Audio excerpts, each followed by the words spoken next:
Next we have Teresa MacBain. She is with the Humanists of Florida Association. Teresa MacBain became a non-believer after more than 20 years in ministry throughout the Deep South. Her ministry began in early life, serving alongside her father, who was a Baptist minister. She taught 4th grade for several years, but left the classroom for a pulpit as a Methodist minister. She received her bachelor's from Stanford University in Christian education, followed by her master's in divinity from Duke Divinity School. She holds a distinction as being the first female graduate of the Clergy Project, a private, invitation-only safe house of community of current and former ministers who no longer hold supernatural beliefs and their religious traditions. Teresa has been featured on CNN, NPR's All Things Considered, and Talk of the Nation, USA Today, The O'Reilly Factor, the Huffington Post, and many other TV and print outlets. As a former minister, Teresa brings a broad understanding of the religious lifestyle and its effects on personal well-being and she's an entertaining public speaker with a heartfelt compassion for those struggling to completely free themselves of religion. She's currently the executive director for the Humanists of Florida Association, so I'd like to welcome Teresa MacBain.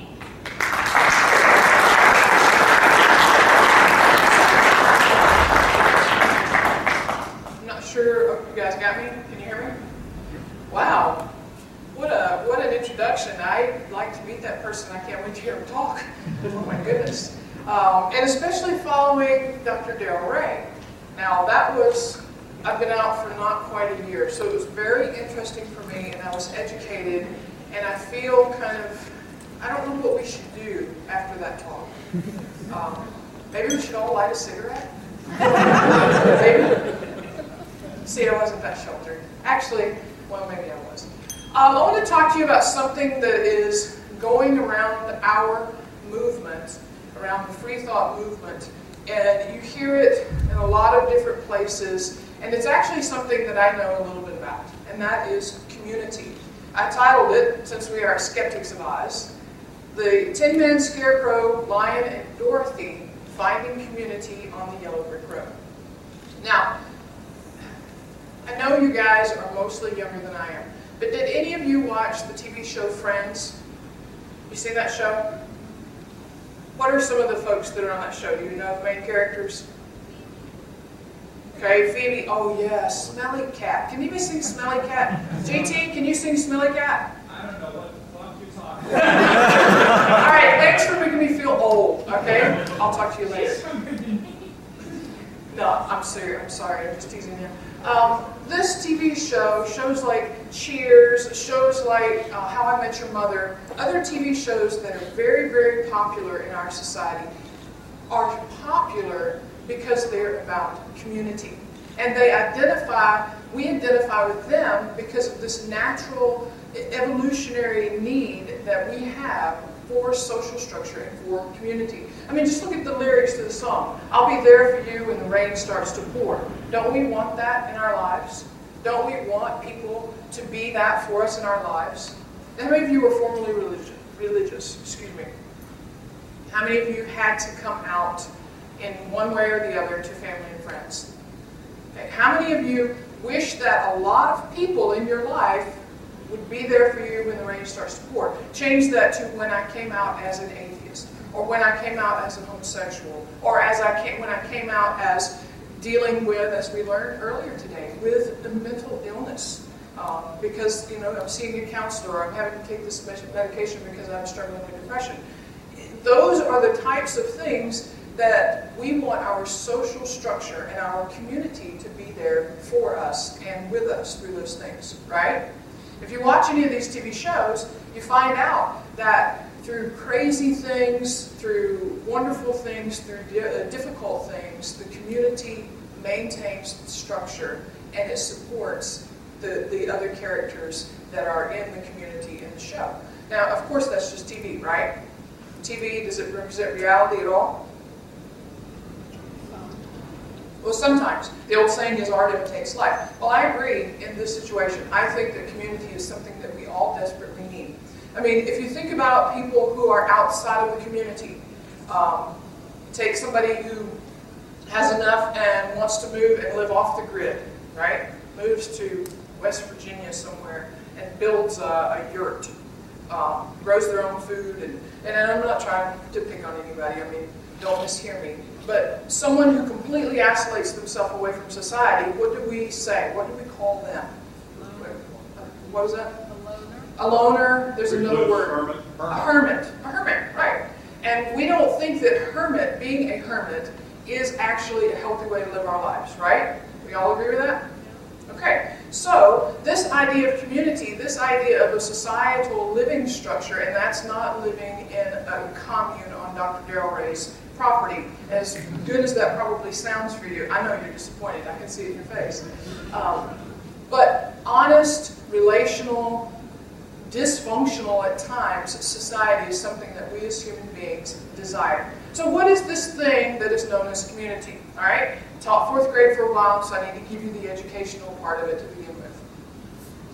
Community is a social unit that shares common values. And as we've talked about previously in some of the different talks, you're not going to find me in a club for quilters.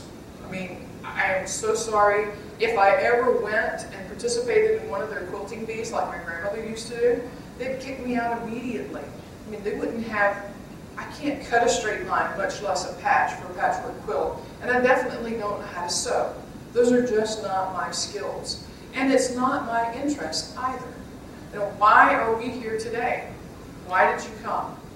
You came because this is something that is a communal type environment. You know, just about a year ago, I came out at the American Atheist Convention. We're coming up on the 1 year anniversary pretty quickly. I went to that conference and I went to that convention, and I didn't know Adam. I didn't know anybody. Now, you know, I was sitting and reflecting as I was listening to some of the talks. I'm sitting up there with Blair. You know, I hung out with Blair. When I was going to work for American Atheist, he's like, yeah, come on up to my place, which he actually lives pretty close to where I grew up. And, you know, he ran me through all the things that I would need for my new job. You know, I saw several other people that I had met throughout this past year as I've been speaking at this conference or doing something here or there, and we're friends. And it's that community thing. It's not just about, oh, Teresa's going on the road and she's going to speak to another group. Oh, wonderful, wonderful, wonderful. No, it's, I know I'm going to see friends now. And the community that I had that was destroyed is slowly being rebuilt again by people who share common values with me. Now, does that mean you agree with me on everything?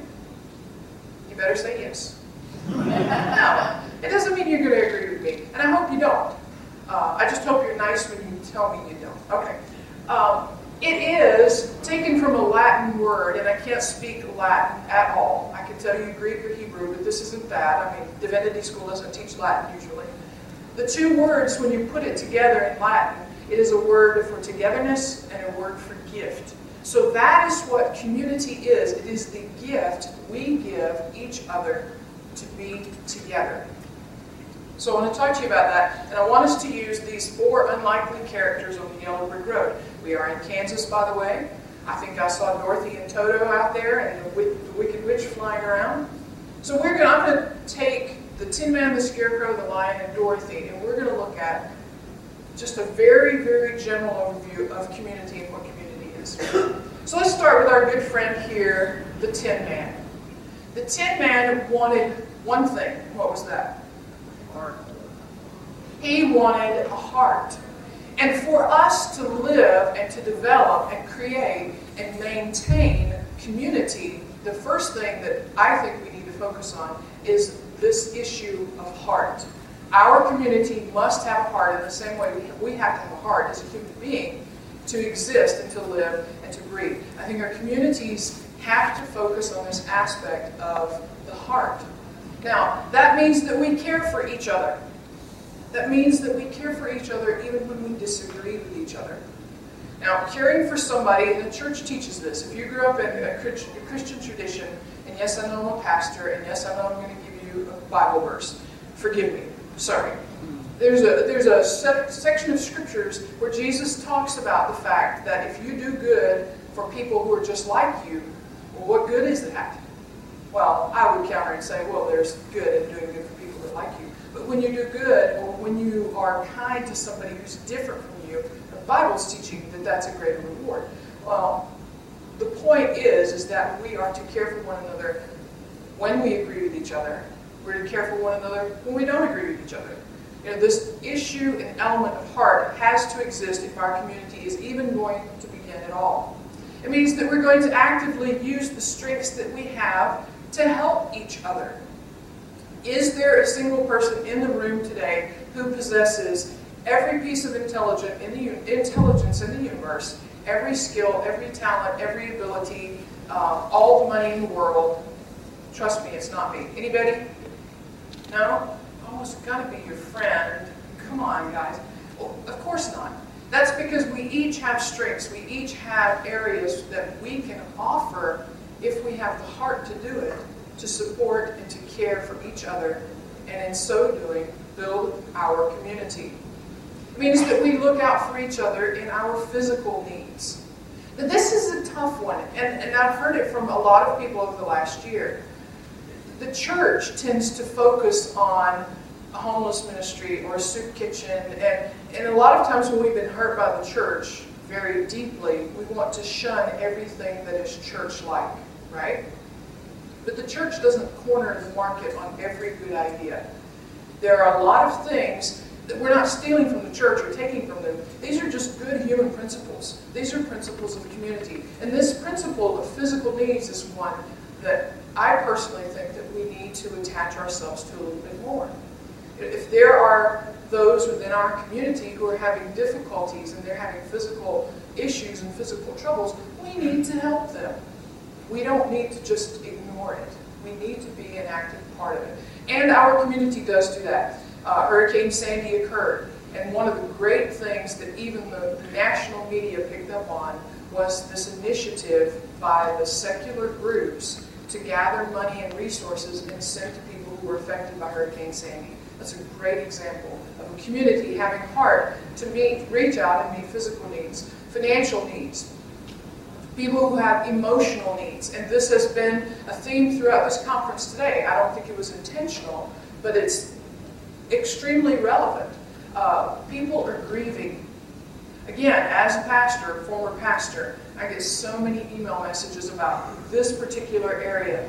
Where do free thinkers, atheist, humanistic, Gnostic, skeptics, where do they go for this type of care?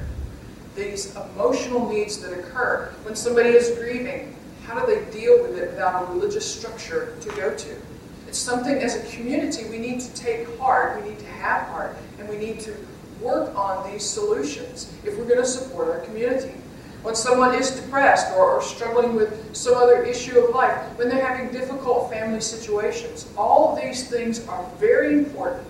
And if a community is to exist and function and grow, we need to be the ones who take the initiative to focus on these things and to lead by example.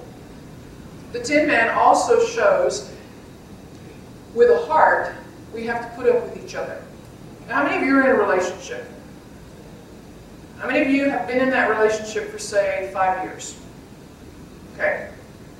7 years? Let's go to the 7-year edge. Okay, 7 years. Do you put up with things in your spouse or partner? Do you have to put up with certain things that when you first fell in love and you were, oh my goodness, you're so wonderful, that you just let slide?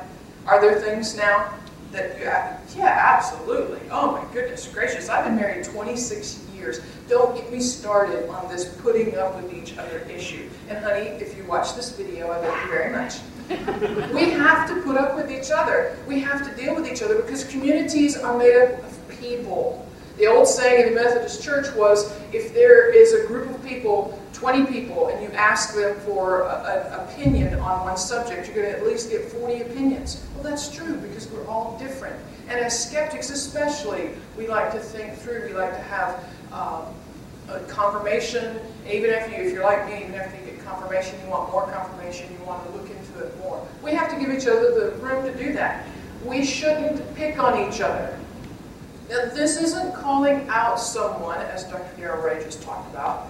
This isn't even offering constructive criticism or disagreeing in an agreeable fashion. This is intentionally picking on somebody, and you guys all know what I'm talking about. You know, you're not fourth graders. I don't have to teach you about what it means to pick on somebody. Don't be a troll. Any of you ever encountered trolls online? Are you that person? I'm not going to ask that question. I was going to get that back. Yeah, trolls online have a very bad reputation, right? And they deserve it. Because what they do is exactly that. It's just like the troll opening the bridge. It's not a nice image. It's not a nice picture. Some people are trolls online. Some people are trolls in real life. And within our community, we have to work to create an atmosphere where this doesn't exist. And I don't think it will ever be perfect. I don't ever think that we'll eliminate all of this. I mean, that's kind of pie in the sky thinking. But I think that we should at least work on it and develop it. That's a part of the heart of our movement. Don't judge. We came out of a religious group and organizations and traditions where judgment and judgmentalism was stock and trade, right? So why do we want to move right back into it? It's easy to do as human beings. It's very easy to judge. And Caleb, maybe you can educate me sometime on why that is. I just know it is. I don't know why, but it is. So if we want to embrace this idea of community, this community that is, I mean, everybody's talking about it. If you listen anywhere or read anywhere on any of the different pages and blogs, people are talking about community. The church in London has brought this idea out even more. Do you guys know there's an atheist church in London? Have you heard that? Yeah. And it's really stirred up this discussion. So, in order for us to move forward, first of all, we have to have heart. Now, the Scarecrow represents the next step. And what did the Scarecrow need? He needed a brain. This is the best brain I could come up with that wasn't disgusting. Since I have a weak stomach, I decided I would go for that one. In our community, as we begin and as we look at things, remember this is a big, broad overview. The heart, of course, has to be there, but we also have to be smart about it. We also have to engage our brain because we all have something to offer. It's not just Richard Dawkins who has something to offer, and we should follow every step of the way his model and example to create our community. Now, Dawkins is a wonderful man, and his writings, and just his presence has ushered, they call it New Atheism.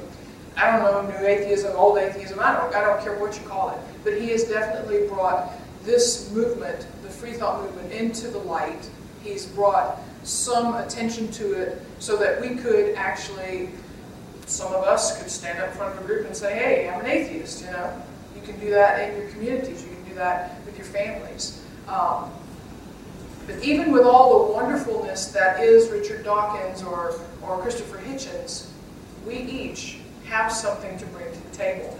And in order for community to exist, we have to know that, and we have to be ready to do something with it. We can't hang our hat on just a couple of 2 or 3 little ideas. We have to be willing, as an organism, not just an organization, to be an active part in it.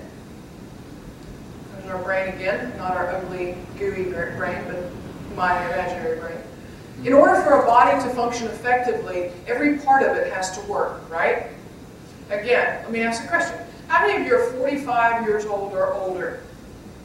Okay, I'm raising my hand. How many of you wake up in the morning with the reality that if your body doesn't function, every part of it, exactly like it should, then life isn't quite as wonderful as it used to be?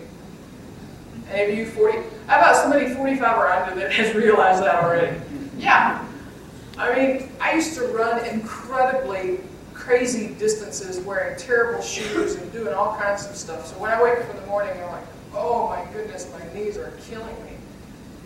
Our body has to have all of its parts and pieces, everything working together in order for it to function properly. Same thing with our community. In order for us to work, we have to be active and involved. I don't know if you can see the green lettering up here. But we as a community have something to offer, each one of us. Each one of us is important, and we need to be willing to be active and involved. We can't just sit back and say, oh, well, community. Community would be great. Community would be terrific. But then we never do anything about it. We have to be a part of the solution.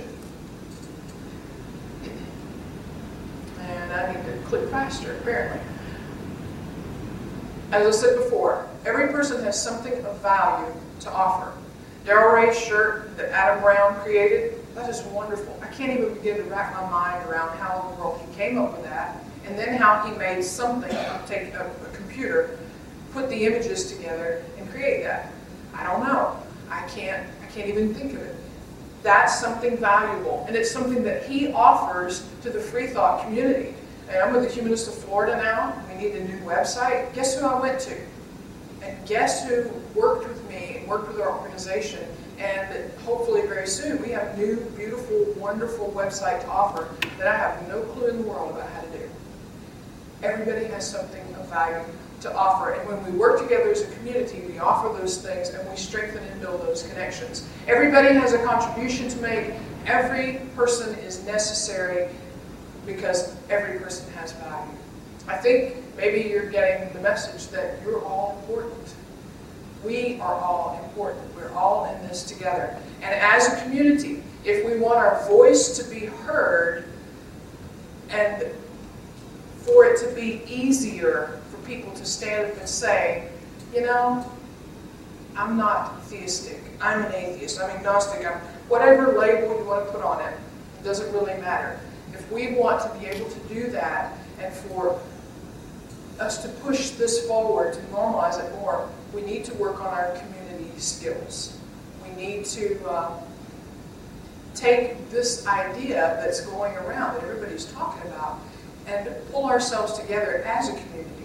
One of the smartest things that the religious communities did, the religious movement did back in the 70s, 80s, was they began to see that things were changing and shifting politically, that the Woodstock era, the baby boomers were coming up, and oh my goodness gracious, they were smoking pot, they were having sex, and oh my goodness gracious, we're going to lose them. So does anybody know what their strategy was in order to fight the effects of all that hedonism? Take a guess. Put aside the differences and circle the wagons around a conservative Christian worldview. That's what they did. Now, was it an effective strategy? Do you think that was an effective strategy? 40, 50 years later? 30, 40 years later? I'm not that old yet. Yeah, it was absolutely perfectly effective.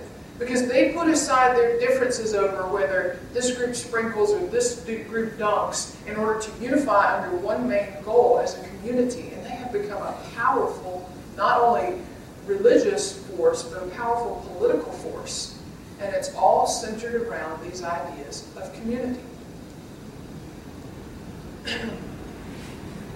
The lion was always my favorite. I always felt like I could identify with the lion, because you guys won't believe this. I mean, I was shy.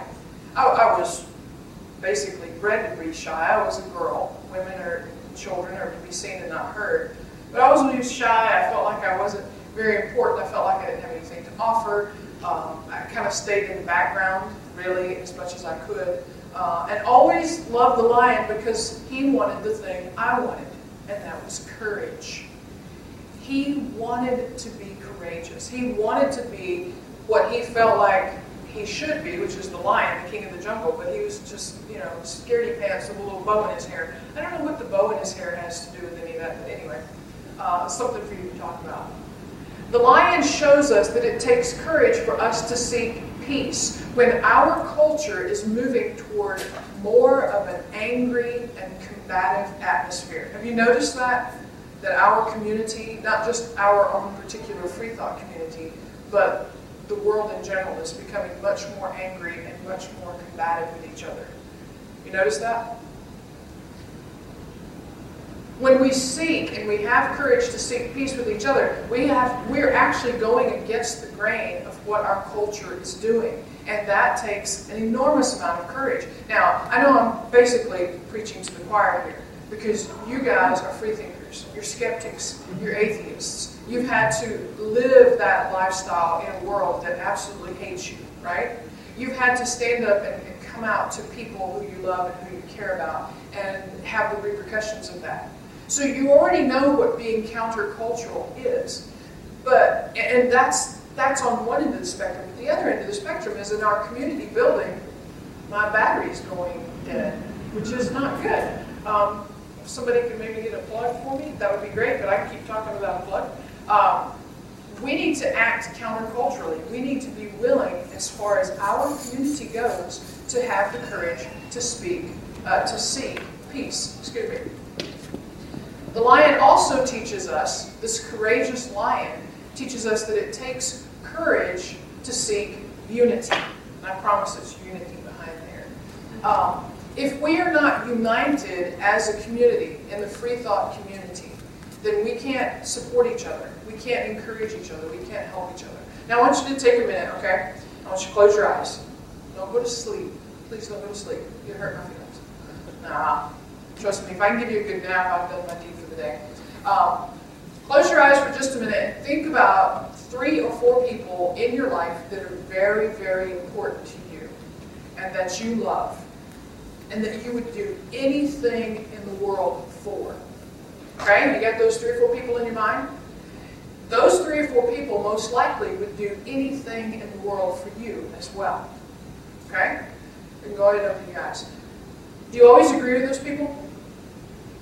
Does it take courage many, many times to continue to live in unity with those people? Yes, of course it does. We're human beings. But the unity helps us, even in the difficult situations, to provide strength, encouragement, and support for those people that we care about and that we love so very, very much. It's an essential element of community if we have the courage to seek after it. People who are feuding are rarely a source of help and support for each other. Have you ever found that to be true in your life? Yeah? You ever had a feud with somebody? I had a feud one time. I can remember. I was in high school, 9th or 10th grade, I think. And, my dad was a Baptist preacher. And he preached at these country churches. And I'm telling you, I'm not exaggerating. We were poor, poor, poor. Let me tell you, dirt poor. Lived out in the country, as poor as you can imagine. Not even able to go to McDonald's poor. That's how poor we were. And so I was in band. Yeah, I think that's funny. It's true, actually. Not exaggerating. I was in band, and every year we would do fundraisers, of course, for the trip to Knoxville or a trip to wherever to march in a parade or perform in a competition. And in the 9th grade year, we sold candies or something. Sorry about that. And the prize for that particular year was that the person who sold the most candies won a boombox. Well, let me tell you, country girl could never in her life, in a million years, ever have thought that she could get a boombox in any way, shape, or form. It just cost too much money. Well, I worked and worked and worked that year, and I just didn't get it for whatever reason. Well, the next year came around in 10th grade, and the same thing was put out there, the same contest and the same prize of winning a boombox that had dual cassettes on it. I mean, this is high tech, I'm telling you. High tech. I wanted that thing so bad. So I went everywhere. I bugged every person that I knew, church people. I went to them 2 or 3 times and basically guilted them into buying candy and chocolate from me. And guess what? I won. I got enough points within the contest to win. But here's what happened. The band director had his little favorite, and she was the one who won the year before. And he had no problem giving it to her. Those were the rules of the competition. Well, this year, because I had more points than her and she wasn't going to win, he decided at the last minute, we're just going to take the number of points that each person in the top 5 had, put them in a hat and draw a name out, and that's the person who will win the boombox. Wow. And guess whose name came out of that pot? Her name. From that point forward, I didn't like her, and I had a feud with her. I tried to manipulate situations, because I wasn't, all that outgoing, but she knew I hated her, I knew she hated me, and it wasn't based on anything except a boombox. I mean, come on, really. But it did have dual cassette decks. But that's a feud. There was nothing productive, and I graduated high school and haven't even heard from her again, and ever since, 26, 5 years, 4 years ago, however many years ago it's been. This produced nothing but hatred for the both of us. It's very difficult for us as a community to be a community if all we do is fight. And it takes courage not to do that. Unity doesn't mean that we don't ever disagree, but it means that we're mature enough to handle our disagreements in an appropriate way. If you work a job, you really, really hope that your boss has had training in conflict resolution or mediation, right? How many of you work for bosses that are absolute, just horrible, horrible? Some of your bosses are here and you won't raise your hand, right? I got you. I've worked for somebody like that before, and I really wish they would have taken some classes in how to manage people better, how to deal with difficulties in the workplace, how to deal with conflict, and conflict within the organization between two feuding factions. Community requires that we allow each other to disagree, that we allow each other, especially free thinking. We are free thinkers. That means we allow each other to think, right? So how do we deal with it when I don't agree with you? Hopefully we deal with it in appropriate ways, in a way that demonstrates our love and our mutual respect for each other. We've got the heart, we've got the brains, we should be able to have the courage to put those things into action. It means that we try to seek common ground when we can. There are always things, I won't say always, sometimes absolutes are not a great thing, but there are usually things that you can say and that I can say that put us on a common ground level. So we seek that common ground. We assume the best about each other. We try to give each other the benefit of the doubt until we're proven wrong. And that does happen, and it can happen. It means that we look for ways to resolve situations instead of provoking them or egging them on to make them last longer and longer and longer. I mean, that's our natural human tendency, I think, is to be involved in it. But if we want to be in community, we have to find courage in some way to overcome those things, to work toward it. Again, not a utopian society, but a realistic society that's working together to create a better society that's for the good of us all. It means the possibility, acknowledging the possibility. For me, it's just a slim chance that I might be wrong. And for you, yeah, definitely. But we have to acknowledge, especially if we consider ourselves skeptics, if we consider ourselves free thinkers, there's a possibility that I could be wrong. You guys, I was wrong about things for a very, very long time. So I'm very hesitant now to set things in stone. Does that make sense to you? And I actually taught and led and preached things in a certain way, which over a period of time I evolved away from that. It's not saying that I'm going to change my mind or do anything like that. It's just entertaining constantly the possibility that I don't know everything. I don't have all the answers. Communities have to be that way. Communities have to listen to each other. It means we have to refuse to take sides. We have to refuse to become a us versus them community instead of a unified community. And it takes a lot of courage to do that. M. Scott Peck wrote, "There can be no vulnerability without risk. There can be no community without vulnerability. There can be no peace, and ultimately no life without community." I think these words are very true for us. We're kind of at an interesting stage as a free thought movement, don't you think? This idea of community is rolling around. There's a lot of things that are going on, and if you've been online or talk to different people, you're probably aware of it. And I think they're probably natural progressions for community, but we need to work past those. It takes heart. It takes us caring about each other. It takes brains, knowing what we have, discovering who we are, and offering that to the community group as a whole so that we can move forward. And it also takes an incredible amount of courage to seek peace and to seek unity.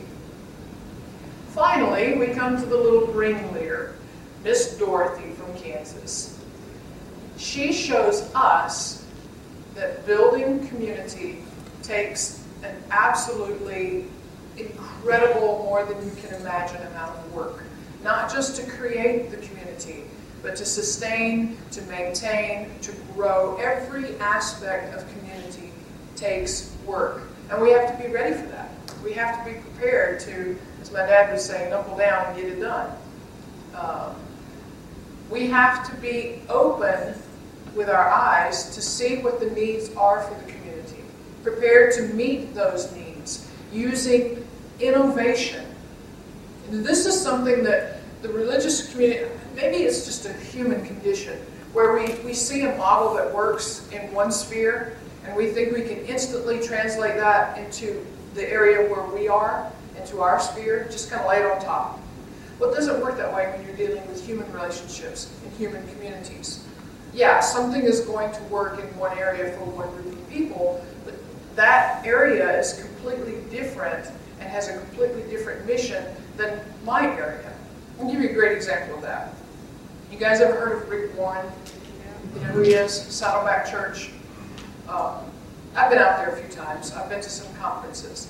And Rick Warren came onto the scene in Saddleback, California.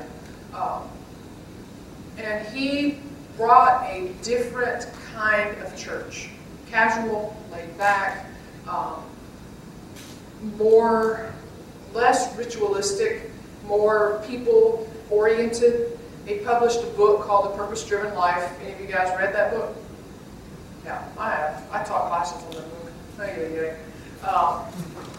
He wrote this book, and it really energized people because it allowed them to think, these are the ways that I connect with God, and these are the ways that community, it was basically a blueprint for this community that he was developing through this church. And it was wildly successful. Like I said, I've been out there. It's an enormous campus. It's gorgeous, beautiful, and people fill that place to the max. They even have overflow crowds. I have 6 or 7 different worship services every week that are just filled to capacity. So this is a model that he created that works very well for that community in California, mostly affluent families. Okay? People took that within the religious world and they said, oh, we're going to create the purpose-driven church. And they took that model and they took it out into different churches. I went to classes out there, I went to conferences on how to replicate that community model on all of our churches. And guess what? It didn't work. Brought it back to my church, laid it out there. It didn't work. Why? It's a great model. It's working successfully in Saddleback Valley, California for Rick Warren and his church. It's because everything is different about my community. Yeah, we're Christians, but I have a less affluent group of people. They don't make quite as much money as the folks out in California do. Different demographic, different life goals and purposes, different life stages. Everything is different. We have to be careful in our community building that we don't do the same thing. You can take parts and pieces and pull them together and use them, but it takes really hard work to develop community that is unique and based upon the needs of that particular group of people. So we have to be very innovative about it. Our solutions will take trial and error, but we can't be afraid to try. Now, for those of you who've ever failed, how many of you have ever failed at anything? Okay, you failed to raise your hand. So there you go. Once you fail at something, do you remember that lesson? Does it spur you to find out what the area of failure was to try to come up with a solution and then try again so you don't make that same mistake twice? Is that what happens to you when you experience failure? Most of the time? Sometimes you just had enough, right? Like, oh, I quit, I can't do it anymore. But typically, we learn a lot from our failures, and we have to be prepared to do that. We can't be afraid to try just because we're afraid we're going to fail. Community building is, as I said already, it's extremely difficult. It's extremely messy. There isn't a good handbook for it where you can just say, oh, I need to do X, Y, and Z. Poof, I have community. No. It takes all of these ingredients, and even with these ingredients and many, many more, we still make mistakes. We still screw it up. Why? Because human beings are involved. That's the key. Our community requires heart. We have to care. I would say that we have to care whether or not we have a community or not first. And that sounds kind of like double speak. It's really not. Think about it, go home, it'll come to you later. We have to care about each other. We have to want to create this supporting communal type environment. Remember what community meant at the very beginning, the gift of togetherness. We have to want that for each other. It means we have brains and we use them. We discover what we have and we offer it to the community as a whole. It means that we take courage and we take a stand for peace, and we take a stand for unity. And it takes our hands. Our hands mean we are willing to reach out, roll up our sleeves, and do the work, do the hard work, the messy work, the difficult work of trial and error, the work of even caring, discovering and offering, standing for peace and unity. It takes each of these elements, and it takes every single one of us if we want to build a community, if we want it to grow, and if we want it to be something successful that can bring about the normalization of freethinkers in our country and in our world. We want to bring about a change in social justice, civil liberties, equal rights, separation of church and state, even having people represent us in political offices. And right now, that's nearly impossible. Nearly impossible. There are a couple who broke through, but I don't think I can get elected for public office at all. And that probably won't change, actually. But do you want your children to be able to have that kind of life, to have those opportunities? Of course you do. This is where we start, and this is how we do it. And we do it with a gift of togetherness. Thank you.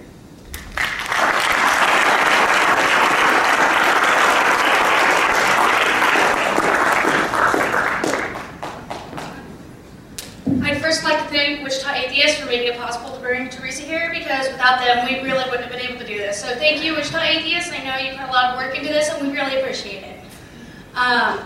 We also have a little bit of time for questions. So go ahead, just make sure that you speak loudly, please. Yeah, and I will echo JT, thank you for giving me this idea. Questions in with a question mark. If you want to have a discussion, I'm very happy to do that with you, but let's grab a minute or two outside so everybody who has a question has an opportunity to ask. So, having given my little disclaimer, yes sir. That would be you. So, this probably sounds like a dumb question to many people, it probably is, but not to everybody does the idea of participating in a community seem immediately obvious. Right. And introverts are people that didn't grow up in the church, that don't maintain social circles that are that wide. How would you advocate that person wanting to be in a community? What are the pros to that idea? Well, the same pros that we discussed here. And for people, I'm introverted to a degree. But I still, even in those moments of introversion, is that actually a word? I don't know. I maintain a connection to a community online. Most of us maintain that. A lot of people that I know who are truly much more introverted than I am, they maintain levels of community. So it is my assumption, I guess, or my hypothesis, that we all exist in community in one way or the other, even if you don't realize it. Meetup groups are communities. These Wichita Atheist communities, local groups of communities, national groups of communities, Facebook groups or communities. All these are ways that we relate with people that we care for, and we offer them support and encourage them. I mean, even in the us versus them mentality, think about who the us and the them are when we're outside, not infighting, but outside. You know, this group is a community that is taking a stand against this group who is a community, and they're taking a stand based upon their shared principles, interests, beliefs, intents, etc. Well, I think about that quote from Scott Peck you had up. At the very end, I think it said something like, without community, there could be no life. Mm-hmm. And I'm probably one of the last people on the entire planet that doesn't have a Facebook page. Yet, I consider myself to have a full and enriching life. Well, and you can. I mean, I grew up before Facebook, and I had a great social structure. I grew up before pagers and cell phones, and you know, when a cell phone was something you could pick up, and it was so heavy, if I threw it at you, you would die instantly. You'd be off with your head, you know. Yes, I am that old, believe it or not. Some of you are too.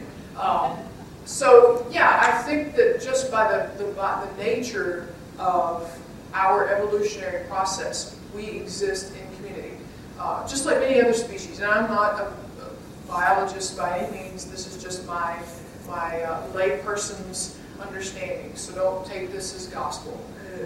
Sorry about that. You know, we're social creatures. Ants are social creatures. Bees are social creatures. Dogs.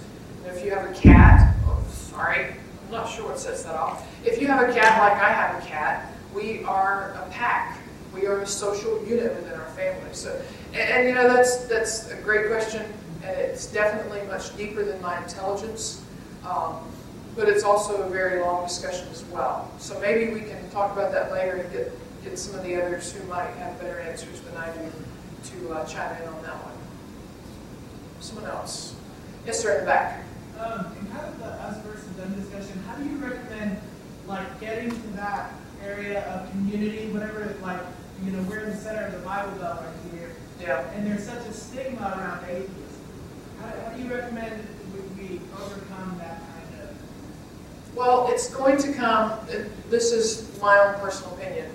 I think that it comes for us when we have the courage to stand up for ourselves, basically, and to speak out. And I know that that's extremely risky. I know how difficult that is. I know what baggage that comes with. Now, does that mean that I have to be belligerent about it? No. A lot of times, if you are in those situations, you're working against the normalization of atheism, free thought, skepticism, whatever. Especially when you're in intimate social situations like work or something like that. So using some of these principles and taking and saying, yes, I'm an atheist, or just allowing them to get to know you. I mean, there's a lot of different ways you can do that. But to offer them a normal, average human being who, oh, you're an atheist? I would have never guessed. I mean, I've gotten those responses before. What does that mean? That means that I'm an average-looking person, that apparently people think I'm a nice person.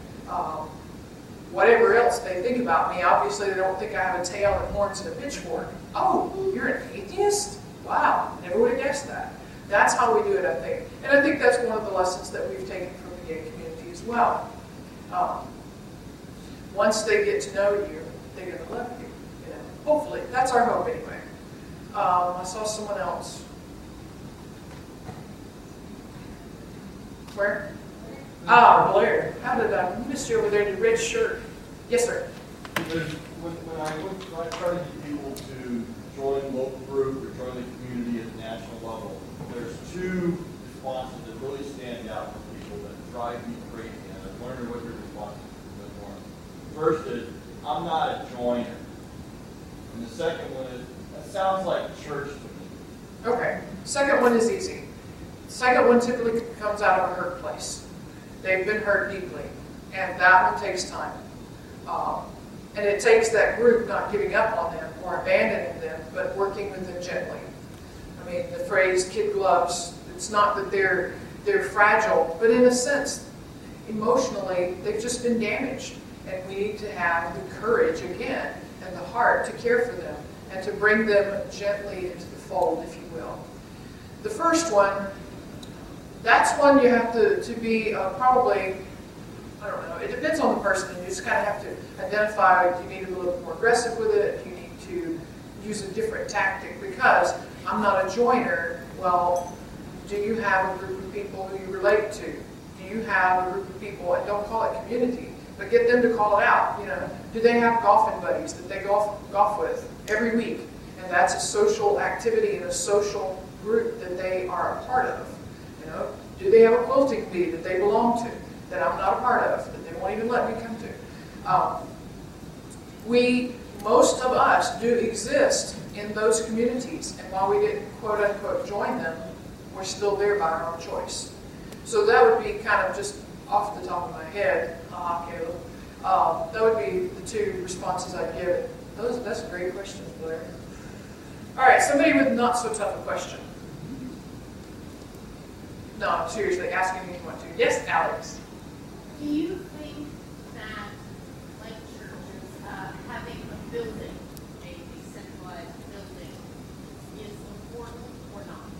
I think it is and it's not. Okay? Yeah. I've learned so much from all the other presenters today. I'm pulling out all their tricks. I think it is and it's not. Here's why it is, of course, is that you have a building.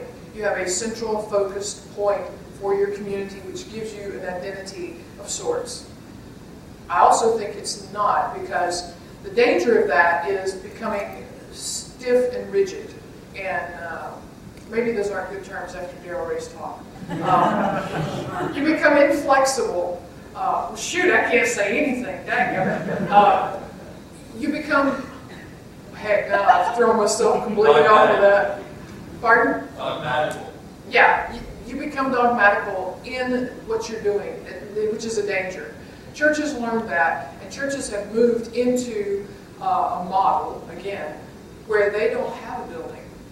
They'll rent a school auditorium on Sundays.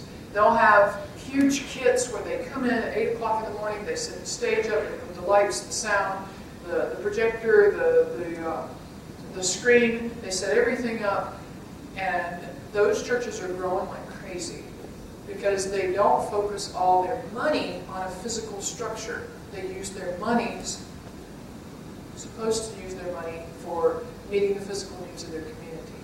So, yes and no is the answer to that one.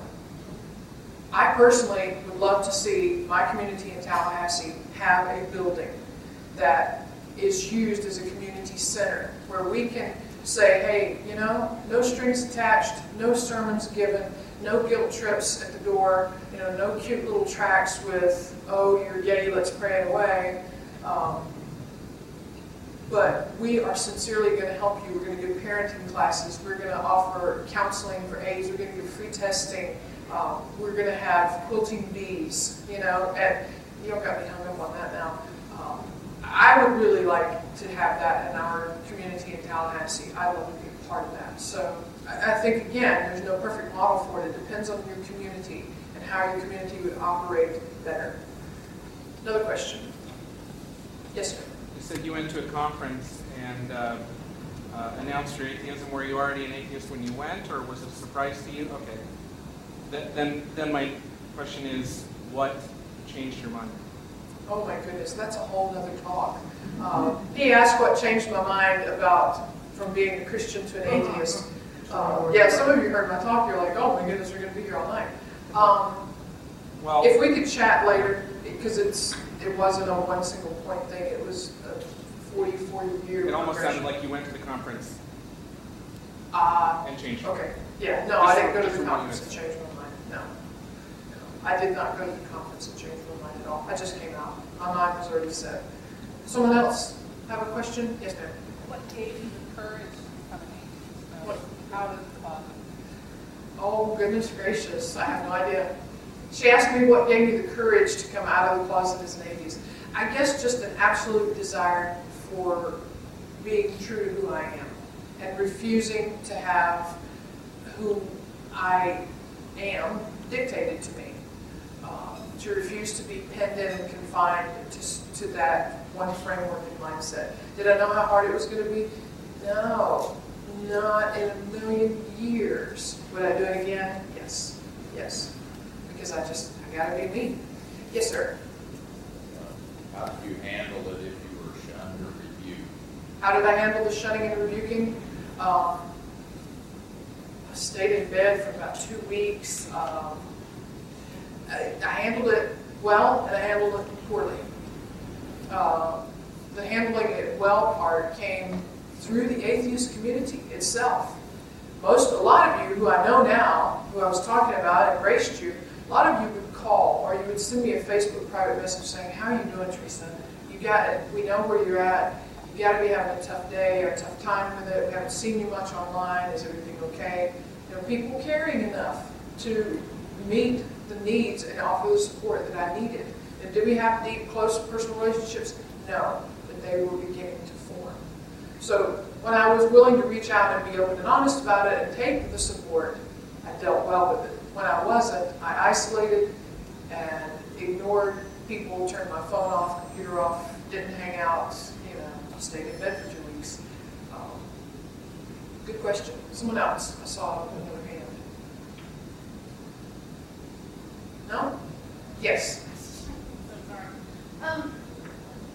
In churches, a lot of ministers act as authorities as like therapists. Yes. Marriage therapists or whatever, and like grief counseling, stuff like that.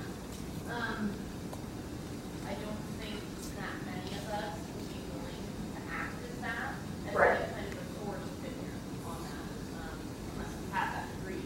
Right. Does there have to be some sort of authority in the community, or can you just say, "I'm just here just as a friend. I can't." Yeah, I think do both. it in an authoritative way. just- Right. She asked the question about, in churches, pastors a lot of times may not have degrees in counseling or premarital counseling, grief counseling, etc., but they still do those types of activities. And so within this community, within our community, should we only have people go to trained professionals who are grief counselors, etc., or can we offer that to each other by saying, "I'm just here as a friend," or whatever? Well, think about your own personal life and your own relationships. If your best friend has a loved one that passes away, that dies, what are you going to completely ignore that person and send them to a counselor? No. My dad just passed away just not too long ago. And my friend, that if you've heard my talk, you've heard me talk about my one friend and her family that has stuck by me. I've known her for a long, long time. She drove all the way from her house 7 hours to come and be at the funeral with me, my dad's funeral, so that I wouldn't be there by myself, because she knew how much I had suffered and how much loss I had suffered over this past year. But she's not a trained grief counselor. Let me tell you, what she did for me is absolutely mind-boggling. It's priceless. So, yes, we need to have trained people. Secular Therapist Project, right there, you've got it. They're putting together a huge resource network for us when we need assistance. We need that emotional support. We need the counseling. But our community needs to have relationships as well, so that when you're struggling, or when you're struggling, I can say, you can call me up and say, "Hey, this is going on in my life, and I just need to talk." How valuable is that, to know that you're going to talk and somebody's going to listen and they're not going to try to fix you? Do you have a friend like that? I better hush. I think I'm starting to preach. Sorry, I did it for a long time. Anybody else before we go to dinner? Nope. If that's all the questions we have, I'd like to give another thank you to Wichita Atheists. You really did make this possible. We are going to be going out for dinner. If people want to try and meet at the Anchor or O'Brien's for drinks later, that is kind of the plan. So we will see you all tonight, hopefully.